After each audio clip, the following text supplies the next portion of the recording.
Hello, Heavenly Lion Convenience. Alex Ambrose answered the store phone. I need a box of condoms and 2 packs of tissues delivered to room 1302 of the Sheraton South River Hotel. Hurry! The caller hung up. Alex shook his head. People never seemed to be prepared. He packed the required items, put on a raincoat, and rode his electric bike toward the Sheraton Hotel on the southern side of the river. It was 9 o'clock in the evening and raining heavily, and his pants and shoes were soon wet and filthy. Luckily, the merchandise was still dry, but he didn't dare delay any longer, so he hurried toward the hotel. When he arrived at room 1302, he knocked on the door, and it was opened quickly. Hello, here's your... Alex was stunned into silence. The woman in front of him was none other than his girlfriend, Cathy.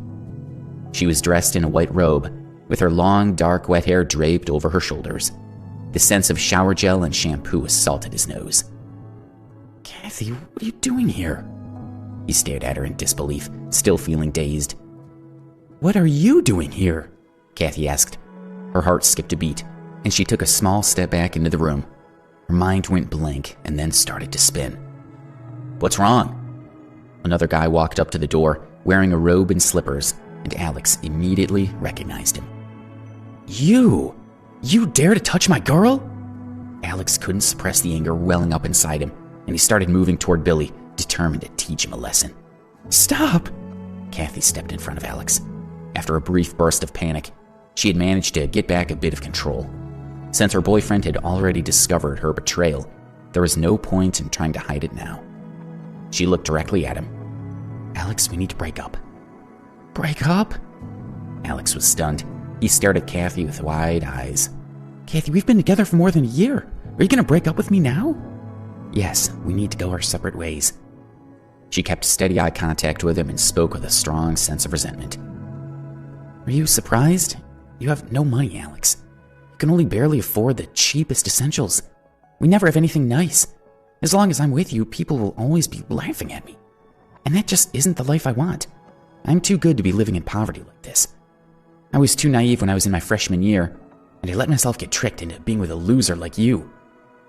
She hugged Billy's arm and said to Alex, Billy is my boyfriend now. From now on, I want nothing to do with you. Don't bother me again. Well, seems like you're just her good-for-nothing ex now. Billy looked at Alex with a provocative smirk. Alex, standing there in a raincoat with mud stains on his pants and shoes, felt like Cathy was right. He was a complete loser. Billy took the plastic bag from his hand and took out the box of condoms. He waved it at Alex and laughed as he said, I'm staying in a nice hotel, having my girlfriend's ex bring me condoms, and you're single. Sure was good of you to help me out. Why are you still here? Cathy scolded Alex. Nah, it's good that he didn't piss off. Maybe you want to see me beat him down, huh, Cathy? Gotta give a lady what she wants, Billy sneered. Alex felt utterly defeated. He slowly turned around and walked out of the room. Bro, you're not even taking the money? Nice. I get a girlfriend and a gift.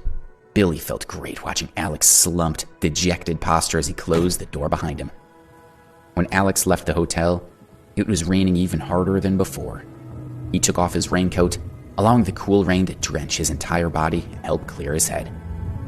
Cathy had discarded him because she believed he had no money. Losing such a materialistic woman should be something to rejoice over. So why should he be sad? Bzzz, bzzz. His phone vibrated in his pocket. Alex took it out and glanced at it, but when he saw the number, he stopped walking. His entire body was shaking as he read the text. After a review, the Ambrose family has decided that their son Alexander has met the conditions required for entitlement to his inheritance. From today onward, control of his property will be returned to him. The bean-sized raindrops plopped onto the screen, causing the text message to gradually become blurry. Alex's mind began to spin. Not for this message, Alex would have almost forgotten his identity as a super rich kid. Over the last 7 years, his family had been assessing him, withholding his fortune until they were satisfied he met their draconian conditions.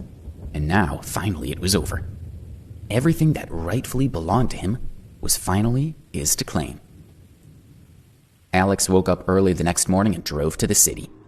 In a great mood, he got out of his car and went straight to the Metro Skybank, right in the heart of the wealthiest part of the central business district of New York. Various luxury cars were parked around the bank. The people walking in and out of the surrounding plaza were all rich. It was obvious from their